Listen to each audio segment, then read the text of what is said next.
ఈ వీడియోలో మనం వాడపల్లి దేవస్థానంలో సొంత రూమ్ గురించి, ఏ రోజులు అనేది అష్టోత్తర పూజలు, కళ్యాణాలు, అర్జీ సేవలు జరపబడవో వాటి గురించి, మరియు బ్రహ్మోత్సవాలు అనేవి జరుగుతున్నాయి.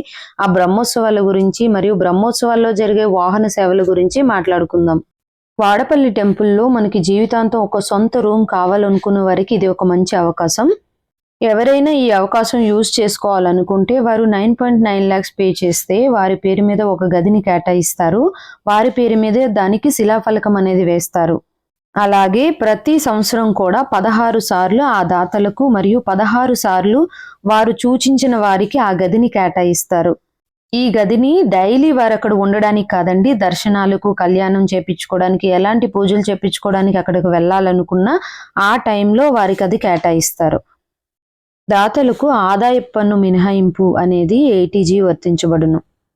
స్వామివారికి ప్రతి సంవత్సరం నిర్వహించేలా బ్రహ్మోత్సవాలు అనేవి ఈ ఇయర్ కూడా నిర్వహిస్తున్నారు. బ్రహ్మోత్సవాల సందర్భంగా ఈ 9 రోజులు అష్టోత్తర పూజలు, కళ్యాణం, ఐశ్వర్యలక్ష్మి హోమం మొదలైన అర్జిత సేవలు అనేవి నిర్వహించబడవు.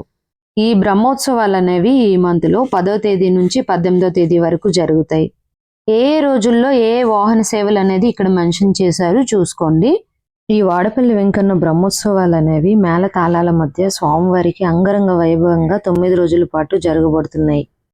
ప్రత్యేకంగా వాహన సేవలు అనేవి ప్రతిరోజు కూడా సాయంత్రం జరపబడతాయి. ఈ 9 రోజులు కూడా ఒక జాతరలా జరుగుతుంది. ఈ 9 రోజులు కూడా దేవాలయాన్ని పూలతో కలర్ఫుల్ గా అలంకరించేస్తారు. రకరకాల పూలను వాడి వాహనాలను కూడా అలంకరిస్తారు. అలా అలంకరణలో ఉన్న శ్రీదేవి, భూదేవి సమేత స్వామివారిని చూడాలనుకుంటే వాహన సేవలు చూడడానికైతే వెళ్ళండి. వేలాది మంది భక్తులైతే తరలి వస్తారు. ఆ అలంకరణలో స్వామివారిని చూడాలంటే అదృష్టం ఉండాలి. ఎప్పుడూ చూసేలా కాకుండా ఈ బ్రహ్మోత్సవాల్లో ఒక కొత్త శోభనైతే చూడవచ్చు. ఆలయం మొత్తం అలంకరణలతో, మేళతాళాలతో మోత మోయిస్తారు.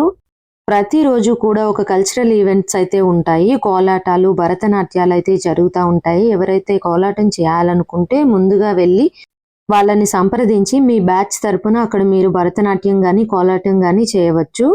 ప్రతిరోజు ఈవినింగ్ అనేది విద్యుత్ అలంకరణలతో చూడడానికి కన్నుల పండుగగా కనిపిస్తుంది. 9 రోజుల పాటు వాహన సేవలు, ప్రత్యేక పూజలు అనేవి జరుగుతాయి. అలాగే ఈ 9 రోజులు ఎలాంటి అష్టోత్తర పూజలు జరగవు. అలాగే స్వామివారి దర్శనాలు అనేవి యథాతథంగా జరుగుతాయి. దర్శన వేళల్లో అయితే ఎలాంటి పెద్ద పెద్ద మార్పులు అయితే ఏమీ లేవు. అంగరంగ వైభవంగా జరిగే స్వామివారి బ్రహ్మోత్సవాలు చూడాలనుకునేవారు 10వ తేదీ నుంచి 18వ తేదీలోగా ఎప్పుడైనా వెళ్ళవచ్చు. ఎక్కడి నుంచి ప్రదక్షిణ స్టార్ట్ చేయాలనేది చాలా వరకు అందరికీ డౌట్ అండి. ఈ హుండీస్ అనేవి దేవస్థానం ముందు ఉంటాయి. ఈ హుండీస్ అయితే ఎక్కడ ఉంటాయో అక్కడికి వచ్చి మీరు అక్కడ నుంచి స్టార్ట్ చేసి మళ్ళీ అక్కడే ఎండ్ చేయాలి. ప్రతిసారి కూడా టెంపుల్ చుట్టూ తిరిగి మళ్ళీ వచ్చి ఒక కాయిన్ అయితే ఆ హుండీలో వేసి మళ్ళీ స్టార్ట్ చేయాలి. ఇలా 7 సార్లు చేస్తే 7 ప్రదక్షిణాలు అనేవి కంప్లీట్ అవుతాయి. ఇది ఈ దేవస్థానం ఎదురుగా ఇలా హుండీలు అనేవి చాలా ఉంటాయి. మీరు ఏ లైన్లో వెళ్ళాలనుకుంటే ఆ లైన్లో వెళ్ళి ప్రదక్షిణ చేసి మళ్ళీ సేమ్ ప్లేస్కి వచ్చి ప్రదక్షిణాలు అనేవి కంప్లీట్ చేసుకోవాలి. ఈ బ్రహ్మోత్సవాలకి వెళ్ళేటప్పుడు అక్కడ ఉండాలి, లేదంటే ముందు రోజు వెళ్ళిపోవాలి ఎలా అని ఆలోచించే వాళ్ళకి, రూమ్ తీసుకోలేము అనుకునే వాళ్ళకి మ్యాక్సిమం 800 అబౌవ్ ఉంటాయి బయట రూమ్స్ అనేవి. లేదు మేము రూమ్ తీసుకోలేము అనుకునే వారికి ఒక ఆప్షన్ అయితే ఉందండి. మనకి టెంపుల్ ఉంటుంది కదా, టెంపుల్ బ్యాక్ సైడ్ టెంపుల్ వాళ్ళ హాల్స్ అయితే ఉంటాయి. ఓపెన్ హాల్స్ చాలా విశాలంగా ఉంటాయి. ఫ్యాన్స్ ఉంటాయి. వాష్రూమ్స్ అయితే టెంపుల్కి ఇటు సైడ్ బస్ స్టాప్ ఉంటుంది కదా అక్కడ ఉంటాయి. మనం ఆ హాల్లో ఉండి వాష్రూమ్స్ యూజ్ చేసుకోవచ్చు. లేదు నైట్ అంతా హాలు అంటే కిందన ఒక హాలు, పైన ఒక హాలు ఉంటుంది.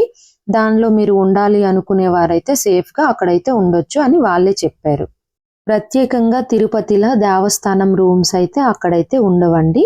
మనం ఉండాలనుకుంటే హాల్లోనే ఉండొచ్చు. ఈ బ్రహ్మోత్సవాలకి వెళ్ళే బ్యాచిలర్స్ ఎవరైనా ఉంటే, లేదు అక్కడే ఉండాలి అనుకునే ఫ్యామిలీస్ ఎవరైనా ఉంటే ఆ హాల్స్ని అయితే యూజ్ చేసుకోండి.